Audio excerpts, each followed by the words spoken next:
जय हिंद, नमस्कार। मैं हूं प्रवीण और एक बार फिर से आपका गर्मा गर्म वेलकम करता हूं एग्जाम मैथ्स पर। तो कैसे हैं आप सभी? आई होप आप सभी अच्छे होंगे, स्वस्थ होंगे। रख हौसला वो मंजर भी आएगा, प्यासे के पास चलकर समुंदर भी आएगा। थक कर ना बैठ ए मंजिल के मुसाफिर, वो मंजिल भी मिलेगी और मिलने का मजा भी आएगा। तो फिर चलिए आज के काम की हम एक बेहतरीन शुरुआत कर रहे हैं। आज इस टॉपिक के बारे में बात कर रहा हूं, वो है वेन डायग्राम। आपने रीजनिंग में भी ऐसे सवाल देखे होंगे, लेकिन ये मैथ है। यहां पर मैं आपको फॉर्मूला भी बताऊंगा, आपको साथ के साथ वेन डायग्राम से भी एक सवाल मैं जरूर बताऊंगा, क्योंकि आप जानते हो मैं बेसिक एक बार जरूर बताता हूं, यही मेरा स्टाइल है।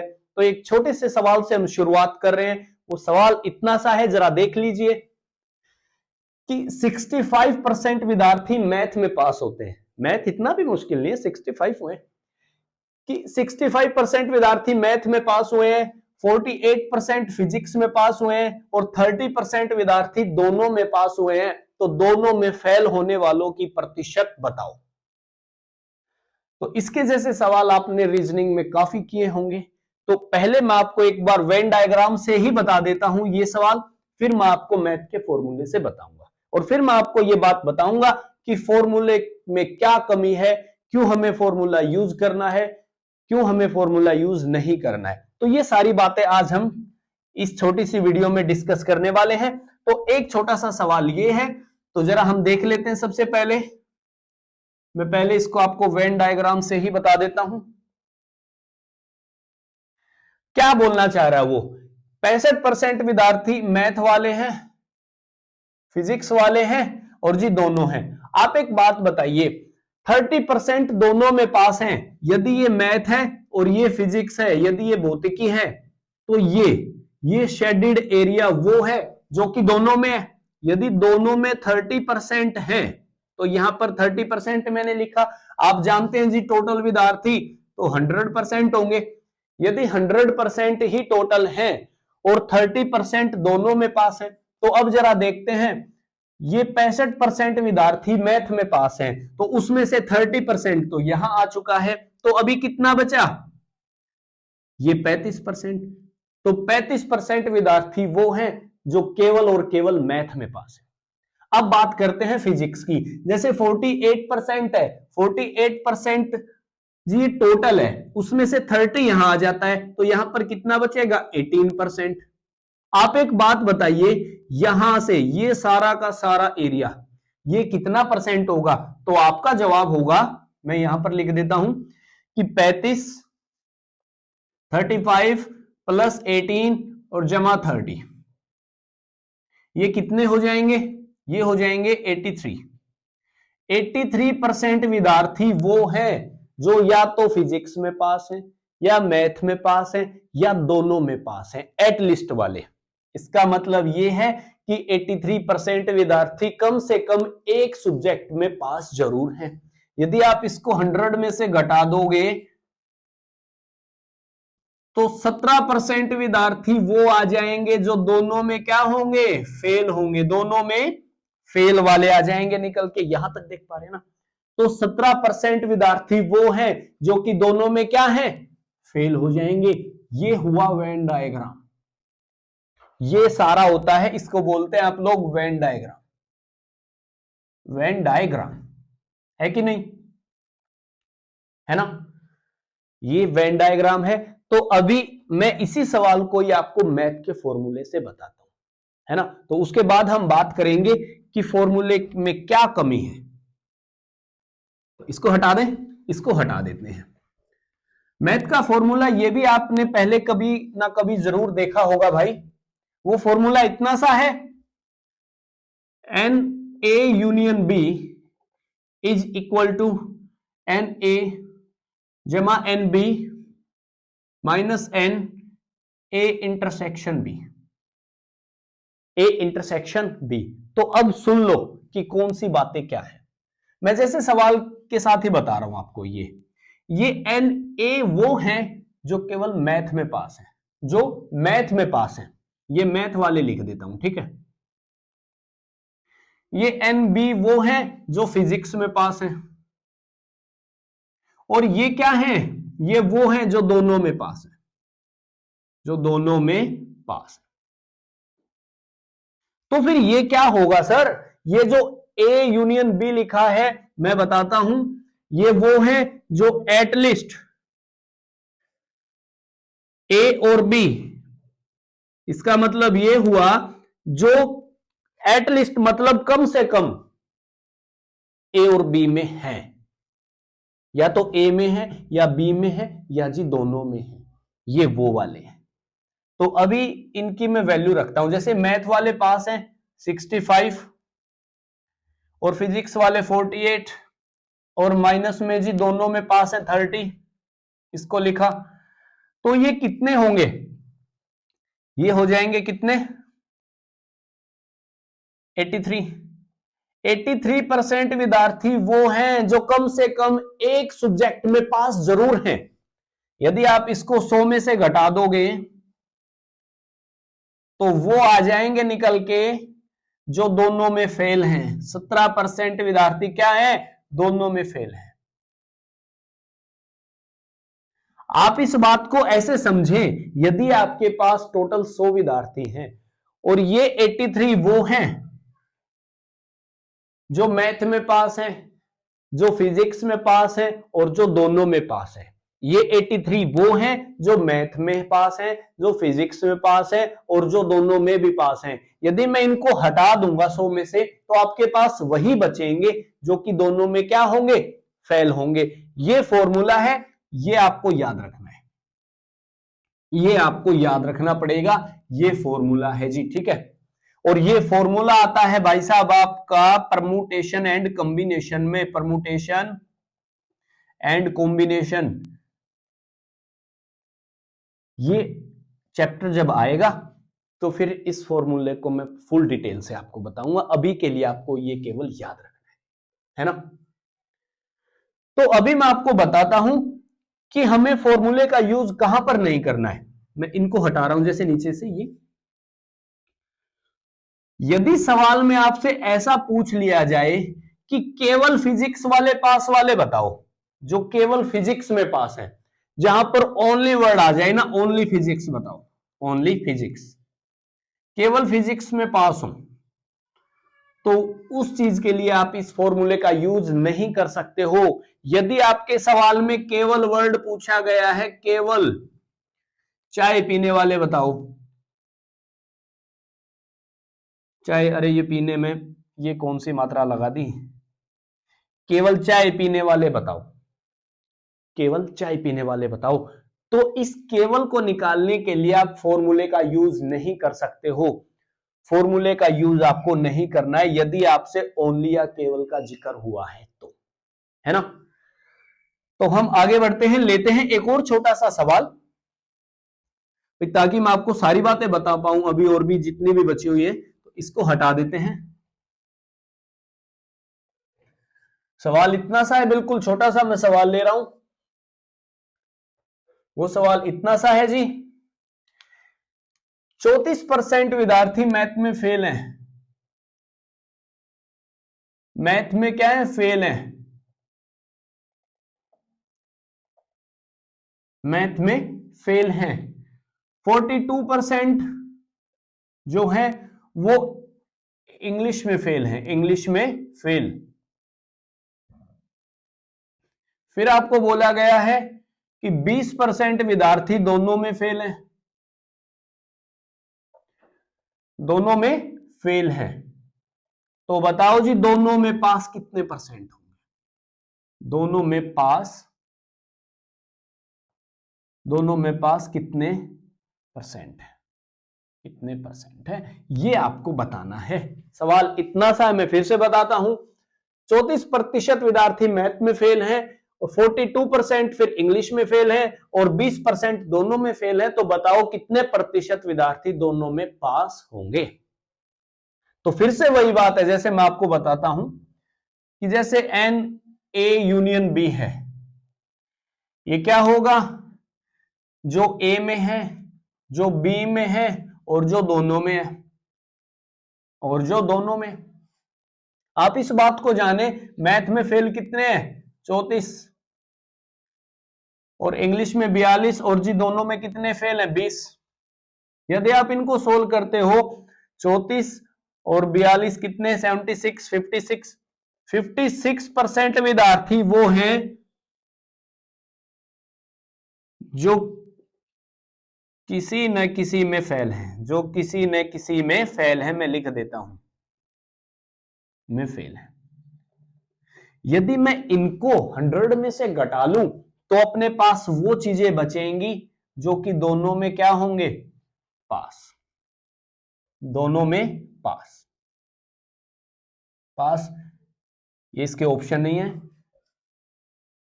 इसके ऑप्शन है 40, 44, 54, 56%। तो एक ही ऑप्शन सही है इसमें 44। तो 44% विद्यार्थी वो हैं जो कि दोनों में पास हो जाएंगे, है ना। तो इसके जैसा कभी आएगा, आई थिंक फाड़ के रख देंगे अब तो मैं एक और सवाल ले रहा हूं, फिर उसके बाद में आपको ये फॉर्मूला, देखिए फॉर्मूला तो आपको याद रखना पड़ेगा। ये अभी तो भैया यहां पर केवल और केवल जी दो ही हैं। यदि तीसरा सब्जेक्ट भी आ जाए तो फॉर्मूला भी फिर आपको याद होना चाहिए। तो मैं आपको जो 3 वाला फॉर्मूला है उसको भी लिखवा देता हूं और इनको हटा देते हैं। ये लो जी,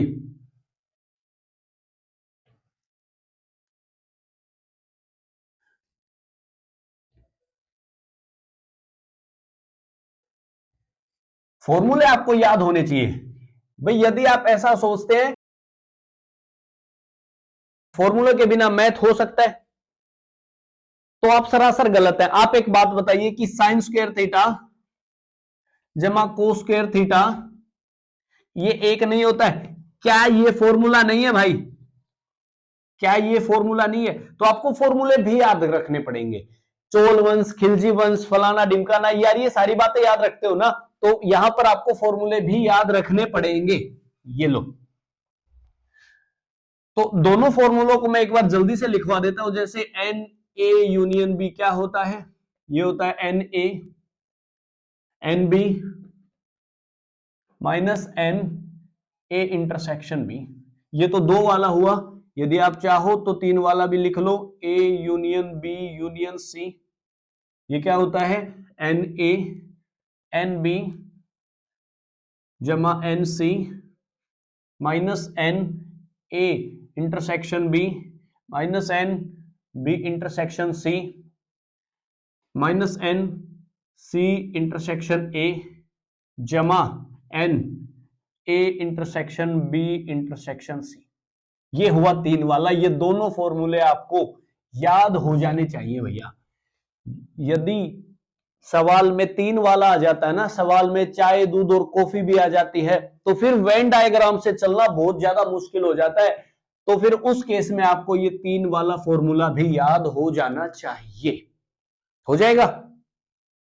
चलिए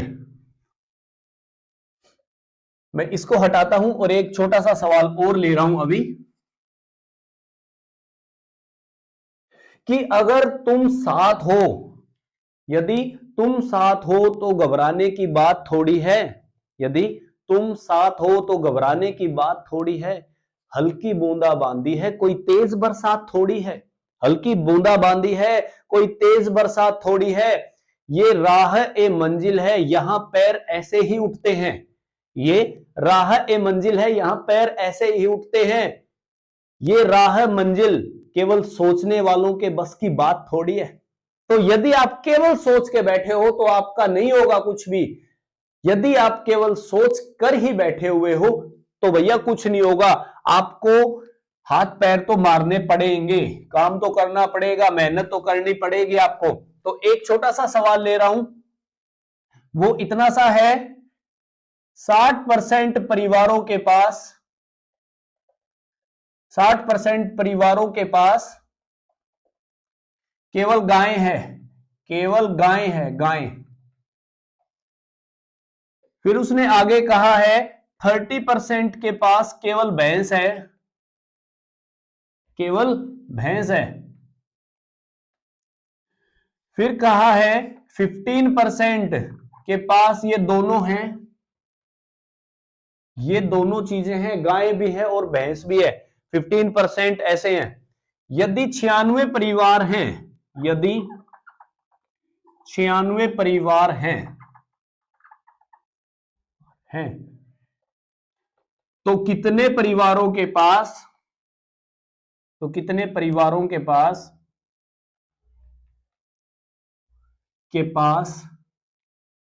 न तो गाय है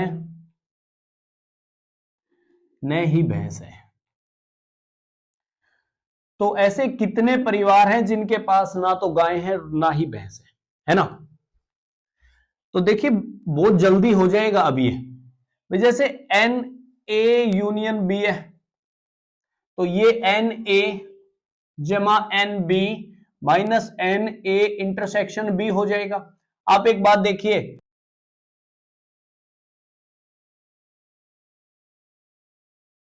60 ये 30 माइनस 15, यदि आप सोल्व करते हो तो कितना बचेगा, 90 में से 15 जाएंगे 75। तो 75% वो है जिनके पास या तो गाय है या भैंस है या दोनों है। एटलीस्ट मैं लिख देता हूं गाय या भैंस जिनके पास या तो गाय है या भैंस है या दोनों है।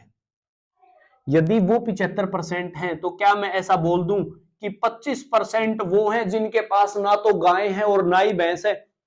और हम जानते हैं जी टोटल कितने हैं, 96 परिवार है, 96 है। तो इसका 96 कितना हो जाएगा फिर 24 घर ऐसे हैं भाई जिनके पास न तो गाय है और न ही भैंस है। जान पाएंगे, फॉर्मूले आपको सारे याद हो जाने चाहिए, फॉर्मूलों को तो याद करना पड़ेगा आपको, है ना। साफ करें। तो अभी हम आगे बढ़ते हैं और फिर चलते हैं अपने अगले सवाल की ओर। वो इतना सा है, वो एक सवाल इतना सा, जैसे मैं इसको हटा रहा हूं, वो सवाल इतना सा है, जैसे आपने सवाल देखे होंगे कि एक विद्यार्थी को पास होने के लिए इतने नंबरों की जरूरत होती है, वो इतने लेता और इतने से फेल हो जाता है ना। तो उसके जैसे सवाल भी मैं एक तो आपको लिखवा देता हूं। सवाल इतना सा है, जैसे मैं हिंदी में लिख रहा हूं, जैसे एक विद्यार्थी को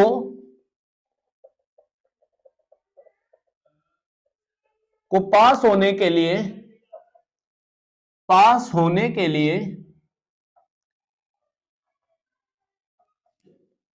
40% नंबरों की जरूरत है, अंकों की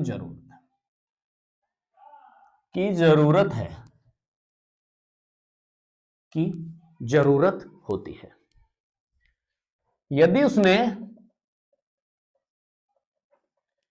185 नंबर लिए हों, अंक लिए हों और वह 15 अंक से फेल हो गया,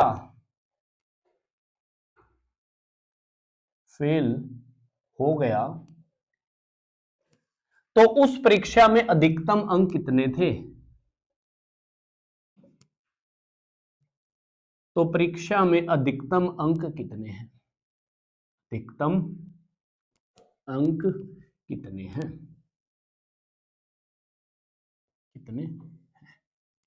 सवाल इतना सा है भाई। मैं फिर से बता देता हूं, एक परीक्षा में पास होने के लिए एक स्टूडेंट को 40% नंबरों की जरूरत होती है, वह 185 अंक लेता है और वह 15 नंबर से फेल हो जाता है। तो बताओ, तो उस परीक्षा में अधिकतम अंक कितने हैं। यार एमएम बताने हैं, आपने अपनी डीएमसी वगैरह में देखा होगा लिखा भी नीचे एमएम, ये एमएम होते हैं मैक्सिमम मार्क्स, ठीक है, मैक्सिमम मार्क्स। तो फिर चलिए देखिए यार, बता देते हैं अपने लिए कौन सी मुश्किल बात है। अपने पास ना जी एक महाशय है भाई, एक महाशय है जी आपके जैसे, है ना। वो एक एग्जाम देने बैठे, लेकिन उस एग्जाम में 40% वाला पास था। 40% वाला क्या होता है जी, पास हो रहा है, 40% वाला पास हो रहा है। तो ये जो महाशय है ना, इन्होंने 185 नंबर लिए, 185 नंबर लिए और 15 नंबर से फेल हो गए। इसका मतलब पता है क्या? इसका मतलब ये है यदि इसको मैं 15 नंबर और दिला दूं तो अब ये क्या हो जाएगा जी? पास हो जाएगा। अब ये क्या हो जाएगा? पास हो जाएगा। और आप जानते हैं पास तो 40% वाला है। इसका मतलब ये हुआ कि 40% की वैल्यू ही सवाल में कितनी है जी? 200 है। सवाल में 40% की वैल्यू ही 200 है। आपको 100% की बतानी है तो 100% की वैल्यू उत्तर कोरिया का बच्चा भी बता देगा, 500 हो जाएगी। इसका मतलब यह है कि उस परीक्षा में अधिकतम अंक कितने होंगे? 500 हो जाएंगे। उस परीक्षा में मैक्सिमम मार्क्स कितने होंगे? 500 हो जाएंगे। जान पाएंगे? बहुत सिंपल सा सवाल है, बड़ा लल्लू किस्म का सवाल था ये तो हम आगे बढ़ते हैं, लेते हैं एक और छोटा सा सवाल ले रहा हूं मैं ताकि आपको सारी बातें जी बता पाऊं। जैसे इतना सा भी सवाल आपसे जी पूछ लिया जाता है तो इसको हटा रहे हैं। सवाल इतना सा है कि एक विद्यार्थी को 32% अंक मिले और वह 16 नंबर से फेल हो गया। एक विद्यार्थी को 32% अंक मिले और वह 16 अंकों से फेल हो गया। इसका मतलब यह है यदि उसको 16 नंबर और मिल जाते ना तो वो पास हो जाता। 16 अंकों से फेल हो गया। 16 अंक उसको यदि और मिल जाते तो वो पास हो जाता, है ना। तो अब दूसरा विद्यार्थी एक उसका मित्र है, जैसे आप लोगों के बहुत सारे मित्र होंगे। दूसरे विद्यार्थी को 36% अंक मिले और उसके उत्तीर्ण अंक से 10 नंबर ज्यादा आए। उत्तीर्ण अंकों से 10 नंबर ज्यादा आए, 10 अंक ज्यादा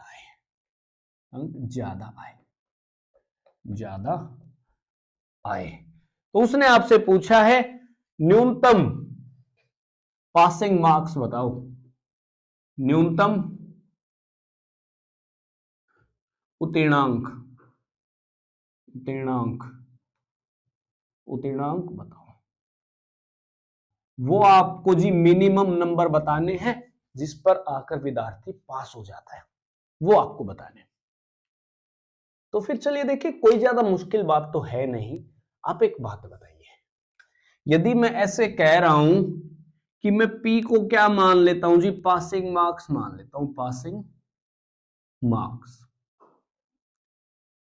में मान लो पहला विद्यार्थी जो है उसको 32% मिले हैं तो वह 16 नंबरों से फेल हुआ, मतलब P-16 हो जाएगा। तो P-16 हो जाएगा। जो दूसरा विद्यार्थी है, जो दूसरा स्टूडेंट है, उसको 36% मिले हैं और वह पासिंग से 10 नंबर ज्यादा ले रहा है। पास अंक से उसके 10 नंबर ज्यादा आ रहे हैं। ये इक्वेशन 1 है, ये इक्वेशन 2 है। आप एक बात बताइए, यदि मैं 2 में से 1 को घटा दूं तो 36 में से 32 जाएंगे, 4%। और यहां पर कितना? P से P कैंसिल हो जाएगा, यहां पर 26 आ जाएगा। 4% की वैल्यू 26 है। 4% की वैल्यू कितनी है? 26 है। आपको बताने हैं न्यूनतम पासिंग मार्क्स, मतलब इतने नंबरों पर आकर विद्यार्थी पास हो जाएगा। 4% की वैल्यू या तो इसमें रख लो, फिर उसमें 16 को ऐड करना पड़ेगा, या इसमें रख लो, फिर उसमें से इस 10 को घटाना पड़ेगा। तो मैंने क्या किया, इस 32 में रख ली। तो 32% की वैल्यू क्या हो जाएगी? 26 गुना में 8, यार कितना? 208। 26 अट्ठे 208 होते हैं। लेकिन 208 यदि वो नंबर ले रहा है ना तो वो 16 से फेल हो रहा है, मतलब 16 ऐड करना पड़ेगा। तो कितने हो जाएंगे? 224। अब मैं ये बात बता सकता हूं, यदि विद्यार्थी के 224 नंबर यदि आते हैं ना तो वो पास हो जाएगा। तो मैं इसको बोल सकता हूं मिनिमम पासिंग मार्क्स।